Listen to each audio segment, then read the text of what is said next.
جماعت اہل حدیث پاکستان کے زیر اہتمام یوم یکجہتی کشمیر سیمینار کا انعقاد جامع القدوس لاہور میں کیا گیا، جس میں حافظ محمد سعید، مولانا نصر اللہ، مولانا حافظ غفار روپڑی، حافظ عبدالوحید روپڑی، علامہ غلام عباس شیرازی، مفتی سید عاشق حسین، علامہ صغیر عباس ورک، مولانا مخدوم عاصم امین، پروفیسر سید محمود غزنوی کے علاوہ دیگر افراد نے بھی شرکت کی۔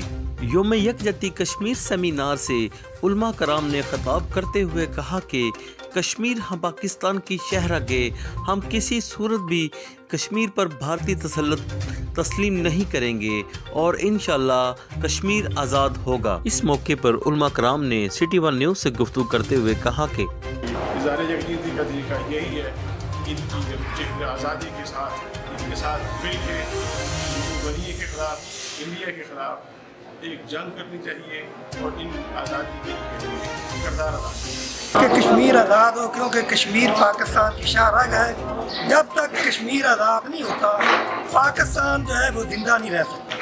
اور آج جو پاکستان کی حالت ہے، ہم یہ سمجھتے ہیں کہ اس کی وجہ بھی سب سے بڑی وجہ یہی ہے کہ کشمیر آزاد نہیں ہے۔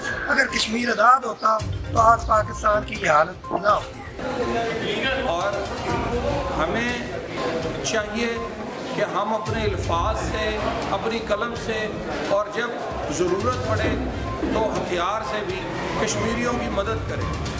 اور یقیناً جنہوں نے 40 سال تک کشمیر کی آزادی کی جنگ لڑی ہے، ہم نے غیروں کے ایما پہ انہیں پابند دیوار کر دیا ہے۔ پروفیسر حافظ محمد سعید صاحب کو فوراً رہا کیا جائے تاکہ کشمیریوں کی آزادی کی جنگ جو ہے یہ بائیں تکمیل تک پہنچے۔ کشمیر کے اس پار، کشمیر کے نوجوان، کشمیر کے بچے، کشمیر کی عورتیں، کشمیر کے بوڑھے، وہ بھی اپنی قربانیوں کو پیش کر رہے ہیں اور آزادی کی جنگ لڑنے کی کوشش کر رہے ہیں۔ انشاءاللہ العزیز ہم اس بات کی امید کرتے ہیں کہ انشاءاللہ العزیز وہ وقت دور نہیں ہے جب آپ کا کشمیر بھی پاکستان کی طرح آزاد ہوگا۔ انشاءاللہ کل بھی کشمیریوں کے ساتھ ہمارا رشتہ لا الہ الا اللہ کا تھا، آج بھی کشمیریوں کے ساتھ ہمارا رشتہ لا الہ الا اللہ ہے، اور بے شک تا قیامت یہ رشتہ ہمارا قائم اور دائم اور مضبوط رہے گا۔ سب سے پہلا جو اس تحریک آزادی کو جو نقصان پہنچائے وہ مشرف بارم اللہ، میرے ساتھ کوئی بھی آدمی درخت کہتا ہوں کہ اس نے بہت بڑا نقصان کیا۔ اس نے ہمارے جموں کشمیر اور پاکستان کے درمیان آزاد کشمیر کا جو بارڈر ہے وہ سیل کیا، نہیں کرنا چاہیے۔ دیکھیں اب وہاں پر مجاہدین مر رہے ہیں، وہ بارڈر سیل کرنے سے تحریک آزادی میں نقصان پہنچا۔ تاکہ کرنا چاہیے تھا افغانستان کا بارڈر سیل کو، اب وہاں سے دہشت زیادہ آ رہے ہیں، اس سے پہلے بھی آ رہے ہیں، اس کو نہیں سیل کیا جموں کشمیر والے کو۔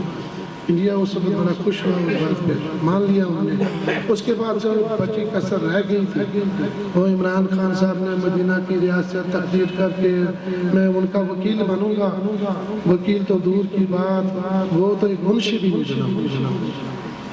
اس نے نام تو صرف یہی بس جو اب وہاں پر اقوام متحدہ میں تقریر کر کے سارا تقریر کشمیر کے میں یہ وہ جہاد جہاں پر کہا کہ جہاد نہیں کرنا، جو ادھر جائے گا وہ ان کا دشمن ہے۔ پھر بالکل سب کچھ بند کر ختم کر دیا، نام بھی نہ لے، اس فوراً یو ٹرن لے۔ مگر ہمارا رشتہ آپ سے، پاکستانی عوام سے۔ کشمیر شہرک ہے، شہرک تو انسان کے اگر دب جائے تو بند ہو جاتا ہے، مر جاتا ہے۔ آپ یقین کریں جتنے دریا آتے ہیں کشمیر سے آتے ہیں، ہوا آتی ہے، ٹھنڈی ہوائیں کشمیر سے یہاں سے، آپ کے سر یہ جو زمین ہے یہ سیر ہوتی ہے تو کشمیر کے دریاؤں سے اس پہ قابض ہے۔ کئی دفعہ یہ دریائے جہلم اور دریائے نیلم میں لاشیں آئی ہیں، خون آیا، وہ ان کشمیریوں کا۔